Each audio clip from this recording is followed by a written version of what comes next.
নমস্কার বন্ধুরা, কেমন আছেন? আশা করি ভালোই আছেন। আমিও ভালো আছি। আজকে ৯ই জানুয়ারি। আজকের দিনে মাকে হারিয়েছিলাম 2017-তে আর বাবাকে হারিয়েছিলাম 2007-এ। 10 বছরের ডিফারেন্স।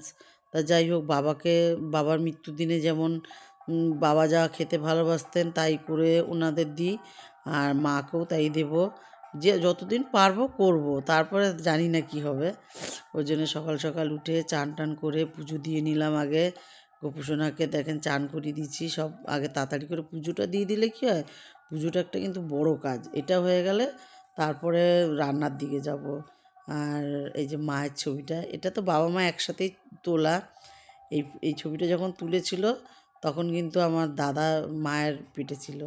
আহ, তখন 5 মাস না 6 মাস, সঠিক আমি জানি না, তবে মা বলেছে।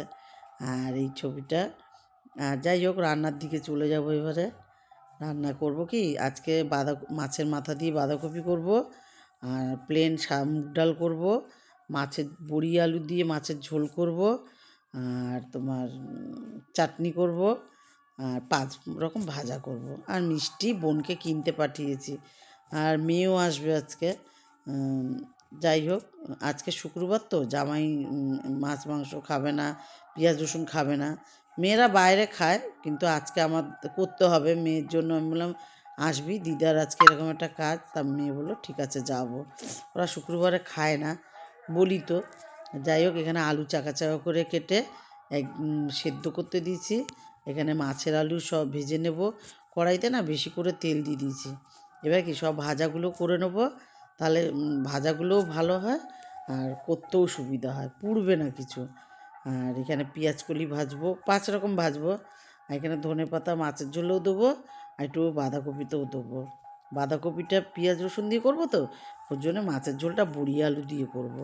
মানে দুটো পেঁয়াজ রসুন দিয়ে ভালো লাগবে না। আর ডালটা না, 2 কড়াই আমি করে ফেলেছি আগের থেকে। আর এখন তাহলে আবার বড় কড়াই বের করতে হবে। তার জন্য এইটাতে ডাল ভেজে নিচ্ছি। এটা মাছের আলু ভেজে নেব। মাছের আলুটা ভেজে নিলে কি হবে, মাছটা তাড়াতাড়ি হয়ে যাবে। আর এখানে মাছ ভাজিনি, এখনও কিন্তু মাছ ভাজিনি। আর এখানে ডাল বসিয়ে দিয়েছি। আর ডালটা অল্প আঁচেই বসিয়েছি, কেননা এদিকে করতে থাকি ওদিকে হতে থাকুক। আর এদিকে বড়িটাও ভেজে নিচ্ছি। আর ডালটা ফুটে গেছে, ডালে কাঁচা লঙ্কা দিয়ে দেবো। এখানে একটু চাও করে নিয়েছি, আবার একটু রেখেও দিয়েছি পরে খাবো বলে। আমি যেদিন বাবা মাকে নিবেদন করি সেদিন সকাল থেকে কিচ্ছু খাই না, বাবা মাকে আগে দিয়ে নিই। সে যত দেরি হোক না কেন, তারপরে আমি খাই। তা ও চাটা তো একটা ওষুধের কাজ করে, চা না খেলে পারবো না, মাথা ব্যথার ব্যায়াম। যাই হোক, ওই চাটা খাই। আর এখানে কুমড়োটা ভাজা করে নিলাম। আর কুমড়ো ভেজে মাছ ভাজবো এই কড়াইতে। আর একটা কড়াইতে আর যে কড়াইতে ভাজাভুজি করছি সবার লাস্টে পেঁয়াজ কলিটা ভেজে নিলাম।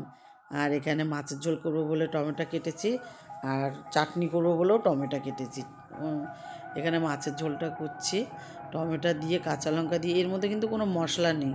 আমার মেয়ে খালি বলবে তুমি মশলা কম দাও, মশলা কম দাও। এর মধ্যে 1 চামচ জিরের গুঁড়ো, 1 চামচ ধনের গুঁড়ো রয়েছে। আর এখানে চাটনিটা হয়ে গেছে, নামিয়ে নেবো। দেখেন এই যে ঝোল করেছি, কি খারাপ লাগছে মশলা ছাড়া। আমি আবার বেশি মশলা দিয়ে করতে পারি না। এবারে এটাই ঝোলটা ফুটে আরেকটু কমে যাবে, ভালো লাগবে। মাছ তো ভাজাই আছে। আর মাছের ঝোল হয়ে গেলে তারপরে এই কড়াইটাতেই বাঁধাকপি বসিয়ে দেবো। এই যে বাঁধাকপি বসিয়ে দিচ্ছে, পরিষ্কার করে নিচ্ছি কড়াই আগে। তারপরে তেল দিয়ে জিরে তেজপাতা ফোড়ন দিয়ে মশলাটা দিয়ে দিলাম। আদা পেঁয়াজ রসুন টমেটো ধনেপাতা সব একসাথে দিয়ে দিয়েছি, দিয়ে কাঁচা লঙ্কাও দিয়ে দিয়েছি। এবারে এটাকে কষাবো ভালো করে মশলাটাকে, তারপরে মাছের মাথাটা দেবো। এই যে দেখেন কি সুন্দর কষে গেছে, আর গন্ধটাও ভালো বেরিয়েছে। হ্যাঁ, আর এইটার বেলায় না গোটা গরম মশলা দেবো না আগে, এটা সবার লাস্টে গরম মশলা ভিজিয়ে রেখেছি, থেতো করে দেবো শিলনোড়ায়। থেতো করে দিলে কি গন্ধটা ভালো লাগবে, কেননা মাছ আছে তো। আর গরম মশলা বেশি খাওয়া ঠিক না, কিন্তু যাই হোক, খেতে হয় একটু গন্ধ বন্ধ পাওয়ার জন্য। আর এখানে দেখেন থালাটা পুরো সাজিয়ে নিয়েছি। বোনকে বলেছি যা ছাদে 1 বালতি জল ঢেলে দেওয়া। এমনি আমি জল ঢেলে পরিষ্কার টরিষ্কার করেই রেখে এসেছি। আর যেখানে আজকে দেবো ওর জন্য বলেছি যা 1 বালতি জল ঢেলে মা যা যা খেতে ভালোবাসতো সেগুলো আনা হয়েছে। এসব তো খেতেই চিকু ভালোবাসতো, মানে সবেদা, ওর জন্য সবেদাও দিয়েছি, সবই দিয়েছি। আর এখানে বাবা মার কাছে একটু জল মিষ্টি দিয়েছি ফটোর সামনে। আর উম, মা ইয়ে বাবা আর মা, আমার মা কিন্তু পরিষ্কার ছিল, বাবা কালো। যাই হোক, খেয়ে দিয়ে রেস্ট নিয়ে আর এখানে চা বসিয়ে দিয়েছি, চা খেয়ে নেবো। চা খেয়ে তারপরে ছেলেকে দুধ খাওয়াতে হবে, ছোটো ছেলেকে। আর এখানে দেখেন কীর্তনে এই দাদাভাইরা না প্রত্যেক বছর কীর্তন করতে আসে এখানে। আর খুব ভালো এনারা গান গায়, এত সুন্দর করে নেচে নেচে গান করে কীর্তন করে, খুব ভালো লাগে। আর রবিবারে কিন্তু সবাই প্রসাদ নিতে আসবেন। আজ আজ এটুকুই। ভালো লাগলে একটা লাইক করুন, কমেন্ট করুন। ভালো থাকুন, সুস্থ থাকুন। শুভরাত্রি।